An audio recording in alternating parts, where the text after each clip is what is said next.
Alhamdulillah wassalatu wassalamu ala Rasulillah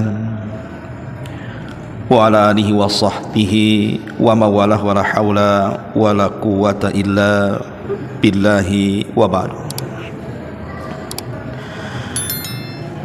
Alhamdulillah, segala puja dan puji hanya milik Allah subhanahu wa ta'ala. Salawat dan juga salam kita hadiahkan kepada Rasul kita Nabi besar Muhammad sallallahu alaihi wa ala alihi wasallam. Pembahasan di malam hari ini kita akan membahas tentang inti daripada tauhid, yang dengannya menyebabkan kebahagiaan manusia di dunia dan akhirat. Apa itu? Quwwatu at-tawakkuli 'ala Allah. Kekuatan seseorang bertawakal kepada Allah subhanahu wa ta'ala. Ini malam ini kita akan bicara soal tawakal. Ma'asyiral muslimin yang dimuliakan Allah subhanahu wa ta'ala, at-tawakkal sering kita ucapkan di masyarakat. Tawakal saja engkau kepada Allah. Apa itu tawakal? Kalau kita mengacu kepada bahasa Arab, tawakal itu diambil dari 3 huruf. Waw, kemudian kaf dan lam. Diambil dari kalimat wakala, artinya menguasakan atau mewakilkan. Dan 3 huruf waw, kaf dan lam ini menunjukkan tentang kelemahan kita manusia dan berhajatnya kita kepada yang lainnya. Makanya ada istilah dalam ilmu fikih itu disebut dengan bab al-wakalah. Wakalah itu artinya memberikan kuasa kepada orang lain untuk mengurus keperluannya. Seperti antum menyewa pengacara. Biasanya kalau menyewa pengacara itu kan kita harus buat surat kuasa, supaya pengacara itu menangani kasus yang kita hadapi. Dan wakalah itu sifatnya 2, ada yang umum, ada yang khusus. Artinya surat kuasa itu terkadang untuk perkara yang khusus, mungkin dalam kes-kes tertentu, entah masalah rumah, entah masalah tanah, entah masalah bisnis, ekonomi, dan begitu seterusnya. Jadi dia yang kita kuasakan itu hanya mengurus itu saja. Tetapi ada yang sifatnya wakalah itu umum, memberikan kuasa yang bersifat umum, di mana semua aktivitas kita itu diwakilkan orang tersebut. Tetapi mewakilkan sesuatu urusan kita kepada orang lain itu belum tentu menyelesaikan masalah, karena orang yang dikuasakan untuk mewakilkan urusan-urusan kita sama-sama makhluk lemah juga dengan kita.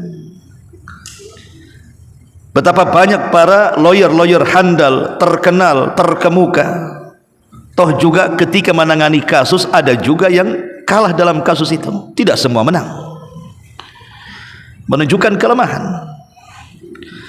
Tapi kalau seandainya kita memberikan kuasa atau wakalah itu kepada Allah subhanahu wa ta'ala, mungkinkah Allah kalah? Tidak mungkin.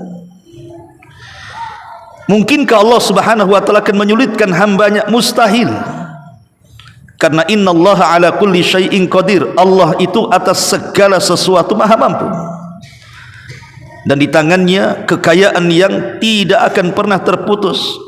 Berapapun Allah berikan kepada seluruh makhluknya, maka itu sebatas tetesan yang ada di ujung jarum yang dicelupkan ke dalam air lautan. Makanya dari sini kita pahami apa itu makna tawakal. Jadi tawakal itu menyerahkan kepada Allah semua urusan kita, biar Allah yang menentukannya. Walillahil masalul a'la. Tentu bagi Allah permisalan yang lebih tinggi. Terkadang kita saja menguasakan kepada orang untuk mengurus urusan kita, bisa berhasil. Pamannya antum punya kes, sewa pengacara, buat surat kuasa. Kemudian dengan kegigihannya akhirnya dia bisa mecahkan kasus, hilanglah kita dari kasus itu. Itu makhluk yang lemah, terkadang bisa menyelesaikan, walaupun tidak semua masalah bisa diselesaikan. Tetapi Allah subhanahu wa ta'ala itu adalah zat yang kaya, zat yang kuat, zat yang maha perkasa, maha kuasa, dan maha segalanya. Maka kalau kita kuasakan kepada Allah urusan kita, dipastikan semua kelar, ikhwan. Lah itulah tawakal artinya. Makanya definisi para ulama ketika mendefinisikan tawakal itu memang berbeda-beda, tetapi mengerucut kepada satu definisi adalah sidqu al-i'timad 'ala Allah fi jalbi an-naf'i wa daf'i dhurri. Kejujuran hati seorang hamba ketika menyandarkan diri kepada Allah subhanahu wa ta'ala, baik dalam hal-hal yang kita cari manfaat di dalamnya ataupun dalam hal-hal yang kita menjauh dari madaratnya, karena manfaat dan madarat itu datang dari Allah. Allah yang memberikan manfaat, Allah juga yang mencegah madarat. Manusia tidak bisa satu dunia mau mencelakakan kita. Kalau ditulis di lauhil mahfud kita tidak akan celaka, selamanya tidak akan celaka. Satu dunia memberikan manfaat kepada kita, kalau sudah ditulis kecelakaan tidak mungkin sampai manfaat itu kepada kita, karena yang berkuasa itu adalah Allah subhanahu wa ta'ala. Lah kalau dalam hati kita itu seperti itu, betul-betul menyandarkan hati kita kepada Allah dengan menguasakan urusan kita kepada Allah dengan jujur di dalam mengambil manfaat atau mencegah sebuah madarat, maka tawakal yang seperti inilah yang akan menghasilkan ketenangan dalam hidup setiap manusia. Ma'asyiral muslimin yang dimuliakan Allah subhanahu wa ta'ala, saya analogikan seperti ini. Antum lihat anak bayi yang baru lahir lah, sebulan, 2 bulan, atau setahun, 2 tahun lah. Ada enggak anak bayi itu yang mikir besok makan apa? Ada? Bayi mikir besok makan apa, besok kerja apa, besok kira-kira mau apa? Enggak ada bayi kepikiran ke situ tuh. Kenapa bayi tidak kepikiran? Tidak seperti antum kan gitu, pusing nih, usaha bankrupt, besok macam mana? Nih beras sudah habis, besok bisa beli tidak? Itu kita. Tapi tidak ada ceritanya bayi mikir besok makan apa, besok kerja apa, tidak ada. Menunjukkan apa? Bayi ini mengajarkan kepada kita tawakal kepada Allah azza wa jalla, karena yang ngurus makan dia bukan dia. Yang ngurus makan dia siapa? Orang tuanya. Lah kalau seandainya analogi bayi ini kita pakai dalam kehidupan kita, bahwa kita lah sudah ada yang mengurus.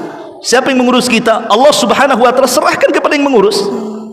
Kenapa mesti pening besok makan apa, besok kerja apa, dan begitu semuanya? Tawakal saja kepada Allah azza wa jalla sembari mencari sebab, nanti Allah carikan jalannya itu. Itulah keajaiban tawakal di sini. Nabi SAW mencontohkan sebuah hadis Nabi SAW tentang guru terbaik dalam tawakal. Siapa guru terbaik dalam tawakal? Burung itulah guru terbaik bagi kita ketika kita bertawakal kepada Allah.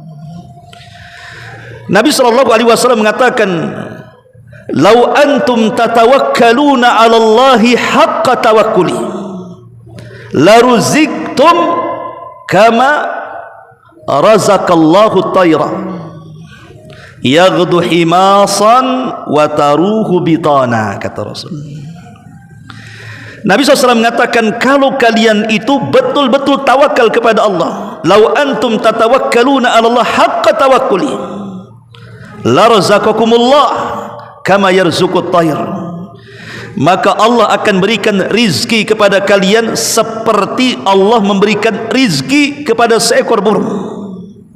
Dia keluar dari sarangnya, dari tempatnya, dari rumahnya dalam kondisi lapar, kemudian pulang pula sudah kenyang, bahkan bisa memberikan anak-anaknya. Pertanyaannya, siapa yang kasih rizki burung?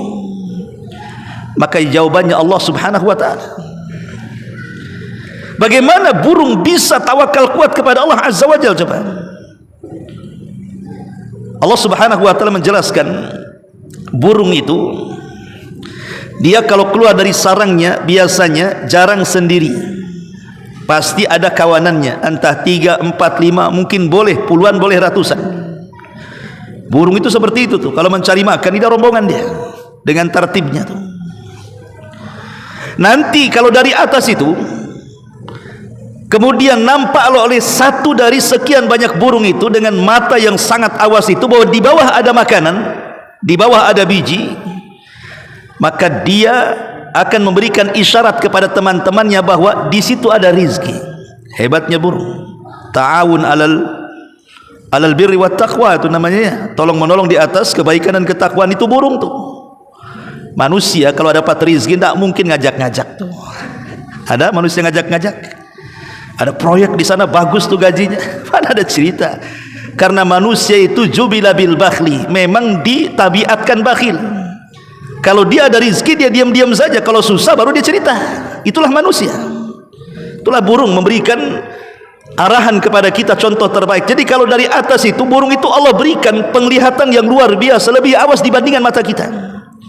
Boleh jadi kita jalan di jalan, kita tidak tahu di situ ada makanan burung, ada biji atau apa, tapi burung dari langit dia bisa nampak tuh makanannya. Siapa yang mengarahkan mata burung di situ ada makanannya? Coba Allah subhanahu wa ta'ala dengan instingnya.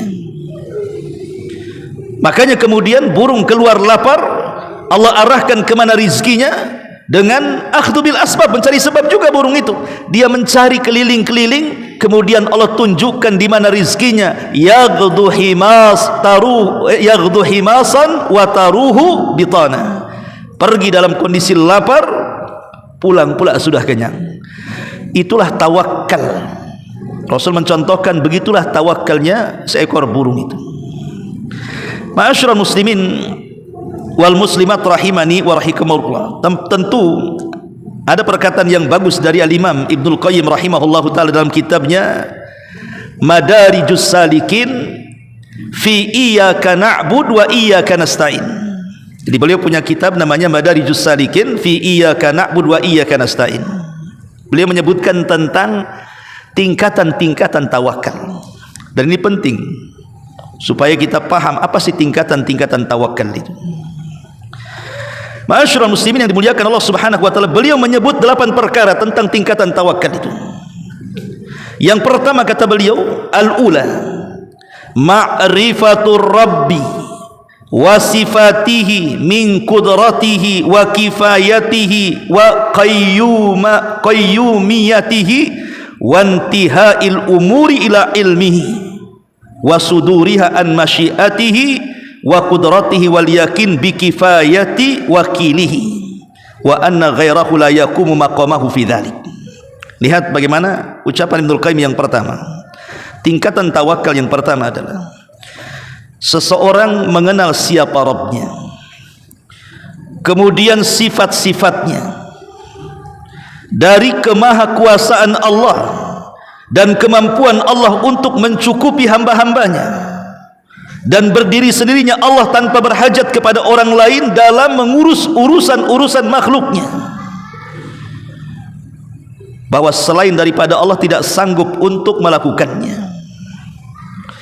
Ikhwatu fiddin muliakan Allah azza wa jalla, seorang hamba, seorang mukmin ketika semakin mengenal Rabbnya, semakin mengenal Tuhannya, semakin mengenal siapa Allah subhanahu wa ta'ala pencipta kita, maka semakin dalam pengetahuan kita terhadap Allah, maka akan semakin kuat tawakal kita kepada Allah. Jadi orang makin kuat pengenalan kepada Allah, maka akan semakin kuat tawakal dia kepada Allah. Sebaliknya, kalau orang lemah memahami siapa Rabbnya, maka lemah juga tawakalnya kepada Allah azza wa jalla. Contoh, kalau seandainya orang meyakini firman Allah subhanahu wa ta'ala, innallaha huwar razzaqu dzul quwwatil matin, dialah Allah zat yang maha memberikan rizki kepada hamba-hambanya, dan kita sangat yakin kepada Allah, maka saya yakin kekuatan tawakal kita ini akan menguat. Apa yang harus takutkan tentang makanan yang kita akan makan? Toh di sana ada Allah yang memberikan rizki setiap hamba-hambanya, dan Allah tidak mungkin mewafatkan seorang hamba kecuali sempurnakan rizkinya. Kalau kita yakin dengan firman Allah, innallaha ala kulli syai'in qadir, Allah itu atas segala sesuatu maha mampu, buat apa kita takut lagi? Kita punya zat yang maha mampu segalanya. Kenapa kita harus takut, harus sedih, harus stres? Tidak perlu. Makanya keyakinan kita kepada Allah kalau kuat, itu menjadikan kekuatan tawakal kita juga kepada Allah Azza wa Jalla. Tapi kalau lemah, nggak yakin Allah itu ngasih rizki, ketidak. Kalau ngasih rizki buktinya saya kok belangsak terus, sengsara terus, miskin terus, usahanya gulung-gulung tikar terus, tak pernah bentang-bentang, dan begitu seterusnya umpamanya kan. Itulah lemah pengetahuan kita tentang nama dan sifat Allah, menjadikan lemah tawakal kita. Maka kuatkan tawakal dengan mempelajari nama-nama Allah dan sifat-sifatnya.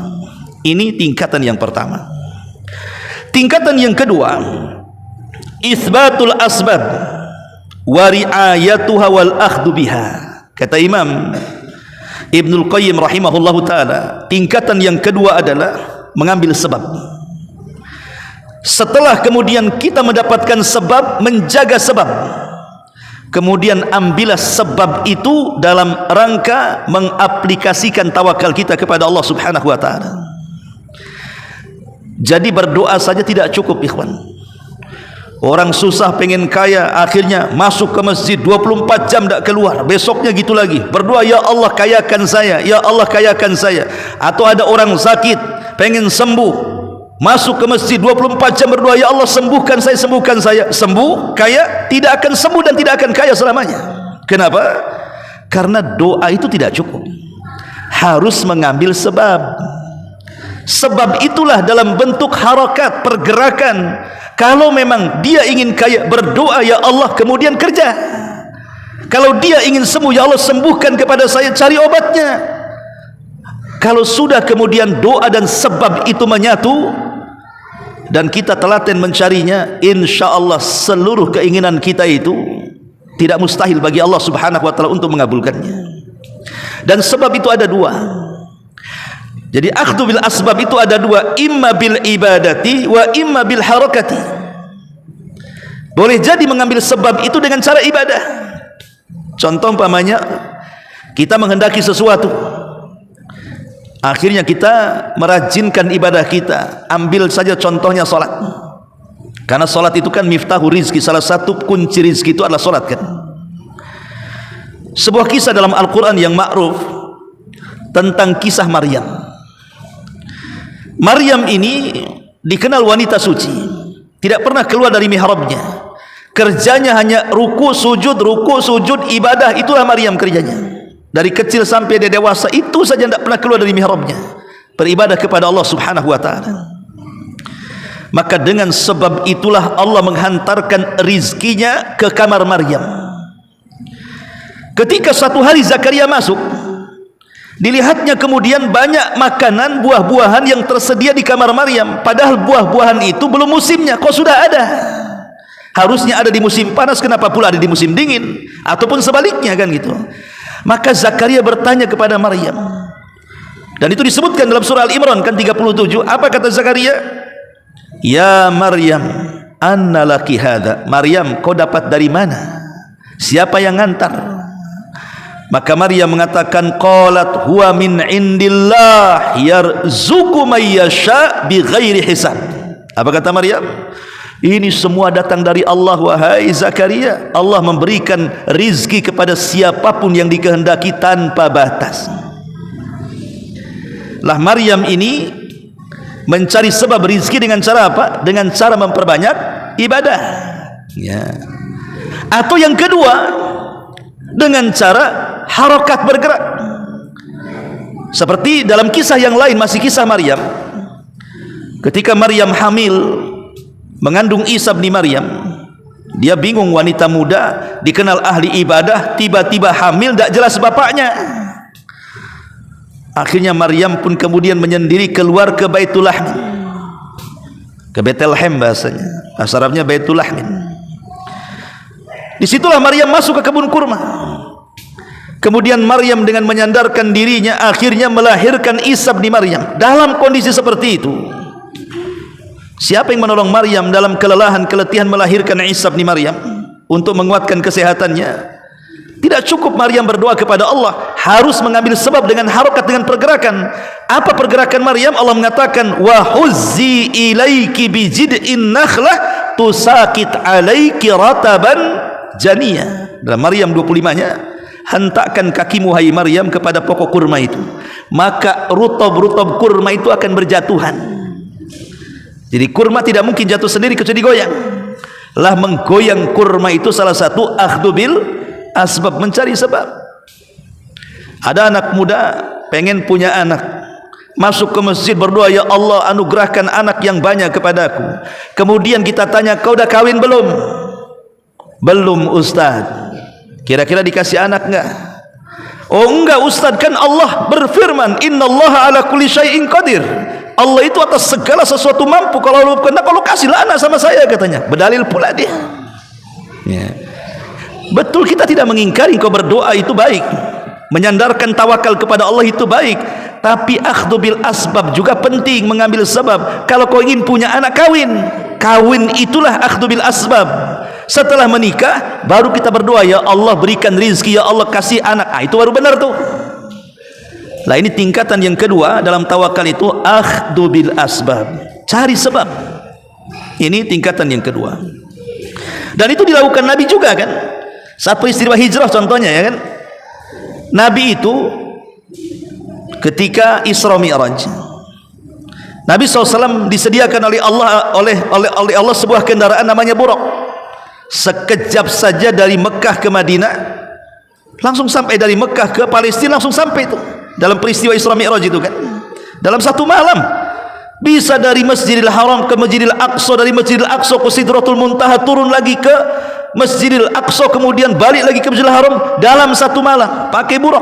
Pertanyaannya, kenapa ketika Nabi SAW hijrah, yang merupakan akhtar al-hijrah minal anbiya, sebahaya-bahaya hijrah dari seluruh para nabi, kenapa Allah tidak sediakan buraq saja biar melesat dari Mekah ke Madinah? Pusinglah tuh tentara-tentara itu, mana buraqnya?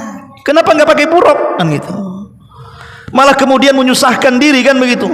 Harus punya mencari teman berupa Abu Bakar yang kaya raya supaya bisa mendanai hijrahnya. Kemudian juga nyewa seorang ahli jalan, seorang Yahudi namanya Khirit ya, penunjuk jalan. Kemudian juga harus betul-betul dipetak begitu ya supaya selamat. Kenapa tidak naik buraq saja? Maka para ulama mengatakan, bisa saja Allah berikan buraq kepada Rasul ketika peristiwa hijrah itu, tapi Nabi SAW akan meninggalkan Mekah, dan Rasul akan memberikan pelajaran bahwa tawakal saja tidak cukup, harus mengambil sebab. Maka mengambil sebab itu akhirnya apa? Ali disuruh tidur di ranjang Nabi, kemudian Abu Bakar Siddiq diminta untuk menemaninya, kemudian seluruh keluarga Abu Bakar mulai daripada Fatimah dilibatkan untuk mengirim makanan ke Gua Thur sampai 3 hari. Kemudian Abdullah ibn Abi Bakar dijadikan pemberi pesan kalau ada apa-apa. Kemudian Abdullah ibn Uraiqid suruh membawa kambing. Jadi Rasul itu suruh jalan di depan sama Abu Bakar, kambing itu di belakang. Untuk apa kambing-kambing itu di belakang? Untuk menghapus jejak kaki Nabi dan Abu Bakar. Namanya padang pasir, kalau diinjak kan ada bekas tuh ya. Maka kalau kambing datang, hilang tuh dari kaki manusia jadi kaki kambing jadinya kan. Jadi orang-orang yang nyari tak ada kaki semua kambing. Akhirnya kan nggak tahu, itu semua mengambil sebab namanya ya. Ini yang kedua. Yang ketiga kata Al-Imam Ibnul Qayyim rahimahullahu taala, ruhusul qalbi fi maqami tauhid. Dalam tawakal ini tidak boleh dilepaskan dari tauhid. Bahkan di antara syurutut tawakal, syarat-syarat tawakal adalah sihhatul i'tiqad, harus memiliki akidah yang lurus. Makanya Allah Subhanahu wa taala apabila memerintahkan kita bertawakal selalu diiringi dengan kalimat iman. Fatawakkalu in kuntum mu'minin. Bertawakallah kalian kepada Allah jika kalian beriman. Wa 'alallahi fatawakkalu in kuntum mu'minin, dan kepada Allah kalian bertawakal jika kalian beriman. Lihat bagaimana Allah mengaitkan tawakal dengan keimanan, karena syarat tawakal itu harus ada keimanan, dan isyarat kepada apa? Sihhatul i'tiqad, tentang sahnya sebuah keyakinan, lurusnya sebuah keyakinan. Karena kalau sesat dalam akidahnya, selamanya dia tidak bisa tawakal. Contoh orang-orang ateis. Mereka mengingkari adanya Tuhan. Macam mana dia mau tawakal? Tuhannya jadi diingkari. Mau tawakal sama siapa kalau Tuhannya diingkari? Jadi kalau seandainya akidah itu rusak, macam mana dia akan tawakal? Makanya di antara syarat tawakal itu sihatul i'tiqad namanya. Harus benar akidahnya, harus lurus akidahnya. Seperti akidah Ahlussunnah wal Jamaah. Karena syarat tawakal harus ada keimanan. Lah salah satunya Imam Ibnul Qayyim menyebutkan harus ada kemantapan hati di dalam tawakal ini fi maqami tauhid. Betul-betul dalam tawakal itu terisi dengan tauhid, bahwa jangan pernah menyandarkan sesuatu kepada selain Allah, karena selain Allah tidak mungkin mengabulkan permintaan kita. Selain Allah itu tidak mungkin mengabulkan kepada kita. Seperti orang-orang yang meminta kepada berhala, meminta kepada matahari, bulan, kepada para malaikat, kepada para nabi sekalipun, mereka semua makhluk Allah, mereka berhajat kepada Allah. Meminta kepada yang mereka sendiri mencari kedekatan dengan Allah, mustahil dikabulkan.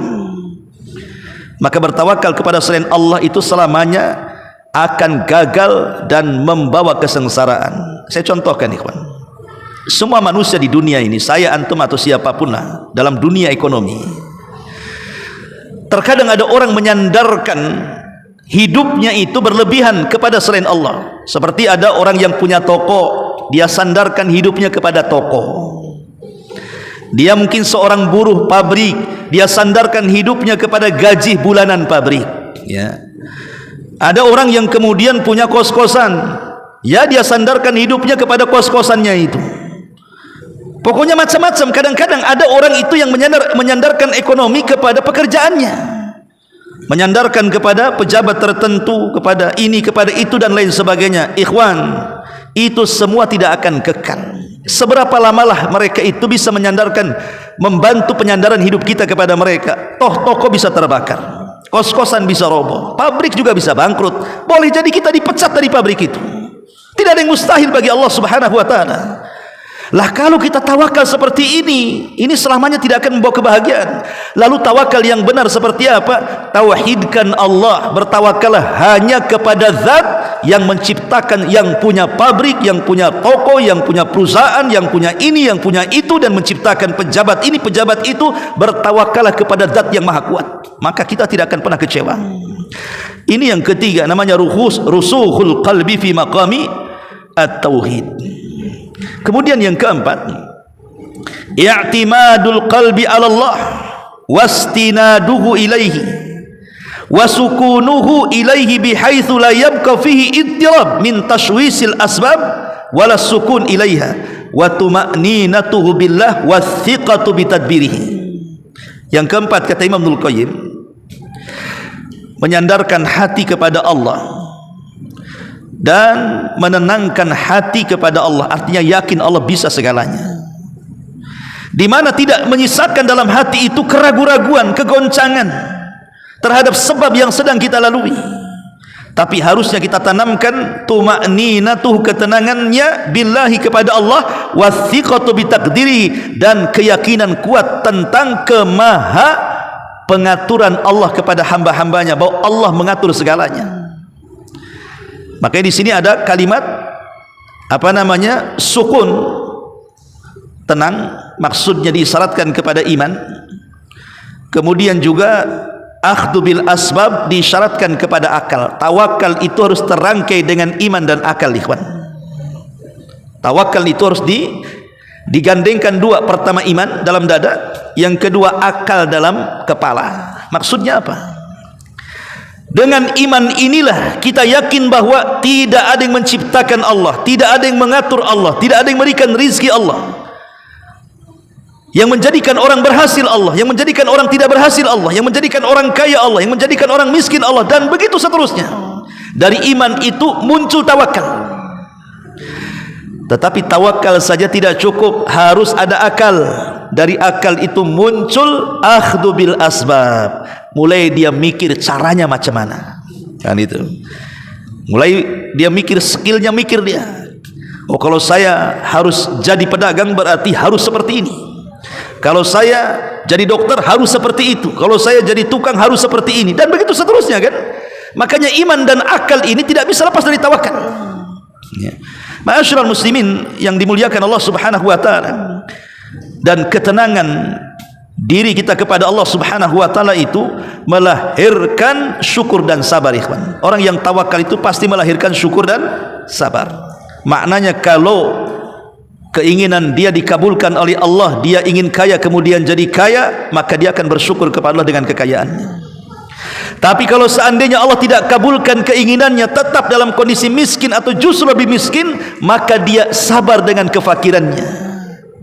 Itulah iman yang membangkitkan syukur dan sabar, lahir dari tawakal. Makanya Rasul mengatakan, ajaban li amril mu'min. Sungguh mengherankan perkaranya seorang mukmin itu. In asabathu sarra syakara fakana khairan lahu. Kalau ditimpa seorang mukmin itu dengan sebuah nikmat yang banyak, bersyukur dia, itu baik bagi dia. Wa in asabathu dharra sabara fakana khairan lahu. Tapi kalau seandainya musibah yang menimpanya, dia tetap bersabar, dan itu kebaikan kepada dia. Seolah-olah ingin dikatakan, kalaupun kita diberikan nikmat, kita tidak terlalu bahagia. Kalaupun diberikan musibah, kita tidak terlalu bersedih hati. Jadi orang yang tawakal itu kalau mendapatkan nikmat tidak membanggakan diri dengan kenikmatannya, tapi kalau tidak diberikan nikmat banyak, dia pun tidak terlalu sedih. Toh semua datang dari Allah dan akan kembali kepada Allah Subhanahu wa taala. Itulah arti daripada tawakal. Ini yang keempat. Kemudian yang kelima, husnudzan billahi azza wajal. Tingkatan yang kelima adalah dalam tawakal harus berbaik sangka dengan Allah. Fama dhannukum bi rabbil alamin, kata Allah. Bagaimana prasangka kalian dengan Allah? Karena banyak orang yang tidak tawakal berburuk sangka dengan Allah tuh. Kenapa asik sayang sakit, kenapa si fulan sehat? Kenapa asik sayang gulung tikar usaha, kenapa si fulan bentang-bentang tikar? Kenapa asik saya hidupnya seperti ini, kenapa si anu bisa berhasil? Allah disalahkan kan artinya? Itu karena berawal dari suudzon, buruk sangka dengan Allah. Allah jadi objek celaan dia.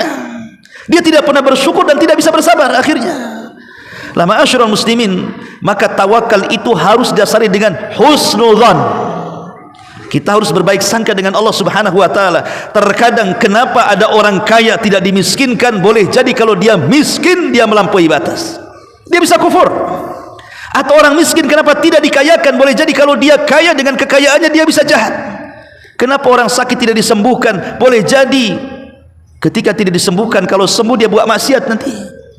Atau kenapa kemudian orang sehat kok tidak disakitkan seperti yang lainnya? Boleh jadi kalau seandainya dia cepat disakitkan, putus asa pula hidupnya. Semua ada hikmah. Wa asa an takrahu syai'an wa huwa khairul lakum. Apa yang anda anggap benci, tidak suka, itu rupanya baik sebenarnya di sisi Allah untuk kita. Kan Allah yang menciptakan kita, Allah yang tahu masalah kita. Kenapa kita ngatur Allah Subhanahu wa taala pula kan itu? Maka tingkatan yang kelima dalam tawakal itu letakkan husnudzon, berbaik sangka dengan Allah, ya, karena kita dilarang putus asa dari rahmat Allah Subhanahu wa taala. Kemudian yang keenam, istislamul qalbi lillah. Tawakal itu harus didasari dengan ketundukan hati kepada Allah, dengan cara melakukan seluruh perintah-perintahnya dan menjauhi larangan-larangannya, menikmati semua hal-hal yang dihalalkannya dan menjauhi hal-hal yang diharamkannya. Karena tawakal ini bukan hanya bicara soal rizki saja. Tawakal ini masuk kepada semua lini dalam kehidupan kita, termasuk dalam ibadah, ya. Kalau kita tidak bertawakal kepada Allah Subhanahu wa taala, iyyaka na'budu wa iyyaka nasta'in, tentu antum tidak mungkin hadir hari ini di majelis taklim saya di sini. Yang menggerakkan antum hadir siapa? Yang memberikan kekuatan antum bisa hadir siapa? Tidak bisa. Semua perbuatan kita itu Allah Subhanahu wa taala atur tuh. Makanya kenapa dalam 17 kali setiap hari kita katakan iyyaka na'budu wa iyyaka nasta'in. Sebenarnya isti'anah, meminta pertolongan, itu bagian daripada ibadah. Kenapa kemudian Allah keluarkan dari ibadah? Kan cukup iyyaka na'budu titik sampai di sini. Kenapa mesti wa iyyaka nasta'in? Bukankah isti'anah itu masuk dalam ibadah? Di sini ada rahasia. Karena ibadah itu tidak mungkin dilaksanakan seorang hamba kecuali karena pertolongan Allah.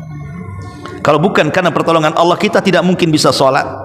Kita tidak mungkin bisa ngaji, kita tidak mungkin bisa puasa, bahkan bergerak pun tidak bisa. Itu semua pertolongan Allah Subhanahu wa taala. Ya. Maka serahkan hati kepada Allah supaya mendapatkan pertolongan Allah dengan melaksanakan kewajiban dan menjauhi yang diharamkan, atau dengan kata lain melaksanakan perintah dan menjauhi larangan-larangan Allah Subhanahu wa taala. Kemudian yang nomor 7, at-tafwid, menyerahkan seluruh urusan kepada Allah. Tawakal itu harus didasari dengan tafwid, menyerahkan semua urusan kita kepada Allah. Jangan jumawa. Pamanya seorang dokter mengatakan kan, pamanya antum punya keluarga mau dioperasi sama dokter. Akhirnya antum tanya, macam mana tingkat keselamatannya dok? Kata dokter, saya akan usahakan, nanti sisanya saya serahkan kepada Allah. Kurang ajar tidak tuh? Masa sisa diserahkan kepada Allah? Bukan begitu ngomongnya. Ya, harusnya dokter mengatakan, insya Allah kita usahakan dan semua urusannya kita serahkan kepada Allah. Kan enak ngomong gitu. Ini enggak ngomongnya, saya akan usahakan. Ya, sisanya saya serahkan sama Allah. Masa Allah kasih sisa pula? Ya, seolah-olah dia lebih hebat daripada Allah, kan bahasa seperti itu. Enggak begitu bahasanya. Anda itu enggak bisa apa-apa wahai dok, enggak bisa. Anda bisa mengoperasi dan bisa selamat itu semua kata pertolongan Allah, bukan karena Anda ini wasilah saja. Karena sakit datang dari Allah, sembuh juga datang dari Allah. Kok enak saja Allah dikasih sisa pula? Ya. Ma'asyiral muslimin yang dimuliakan Allah Azza wa Jalla, maka menyerahkan urusan kepada Allah itu bentuk tawakal yang kuat itu. Makanya kenapa di dalam ayat Al-Qur'an bagaimana Allah Subhanahu wa taala menceritakan kisah Hud, dan di antara perkataan dia, wa ufawwidu amri ilallah, aku serahkan semua urusanku kepada Allah. Kalau seorang nabi yang jelas-jelas nabi saja menyerahkan urusannya kepada Allah, harusnya kita yang bukan nabi lebih menguruskan, karena siapa kita dengan para nabi? Tapi ini sebagai bentuk bahwa tawakal itu tidak bisa terwujudkan kecuali dengan menyerahkan semua putusan-putusan kita kepada Allah Subhanahu wa taala. Dan yang terakhir kata Imam Ibnul Qayyim rahimahullah taala, antara tingkatan tawakal yang ke-8 adalah redha. Redha dengan apa yang Allah telah putuskan kepada kita. Setelah kita serahkan semua urusan kita kepada Allah, tinggal kita redha, terserah Allah mau buat seperti apa saya. Mau diberikan rizki sebagaimana, terserah, mau sedikit mau banyak, ya. Pokoknya saya serahkan semua kepada Allah. Nah, itu redha bima qasama Allah namanya. Itu disebut qanaah. Dia redha dengan pemberian Allah Subhanahu wa taala. Dikatakan kepada Husain ibnu Ali, putra Ali bin Abi Thalib radhiyallahu an, dia mengatakan, dikatakan kepada Husain, inna Abu Dzar radhiyallahu an yaqul, al-faqru ahabbu ilayya minal ghina was-saqmu ahabbu ilayya minas sihah. Wahai Husain, kami dengar tentang kondisi Abi Dzar, di mana Abi Dzar mengatakan bahwa kefakiran lebih aku cintai dibandingkan kekayaan, dan sakit lebih aku sukai dibandingkan kesehatan. Maka kemudian Husain mengatakan, rahimallahu Abu Dzar, semoga Allah merahmati Abu Dzar. Walakin akan tetapi aku berbeda pendapat dengan dia. Kemudian dia mengatakan, manittakala ala husni ikhtiyarillahi lahu lam yatamanna ghaira makhtarallahu lahu. Barang siapa yang menyerahkan urusannya kepada Allah, terserah Allah akan memberikan terbaik pasti kepada kita, maka dia tidak mungkin berangan-angan kecuali dia akan mengatakan pasti Allah akan memberikan yang terbaik kepada dirinya. Jadi kalau seandainya kita menyerahkan seluruh urusan kepada Allah Subhanahu wa taala, maka kita tinggal redha saja. Pasti tidak mungkin Allah memberikan yang tidak terbaik, pasti yang terbaik. Karena kita sudah serahkan urusannya kepada Allah. Pasti Allah tahulah apa yang terbaik untuk kita itu. Yang kita sendiri tidak tahu apa yang terbaik untuk kita, tapi Allah tahu apa yang maslahat untuk kita. Makanya perlu redha dalam tawakal itu. Redha dengan pemberian Allah Subhanahu wa taala, atau disebut dengan qanaah. Makanya Umar bin Khattab radhiyallahu anhu pernah memberikan surat kepada Abu Musa al-Asy'ari. Inti suratnya begini, amma ba'du fa innal khaira kullahu fir ridha fa in istata'ta an tarda wa illa fasbir. Kata Umar dalam surat kepada Abu Musa, sesungguhnya kebaikan itu semua ada pada redha. Kalau engkau bisa redha, redhalah. Tapi kalau tidak bisa, sabarlah. Menunjukkan bahwa redha itu tingkatan yang paling tinggi dalam bab tawakal.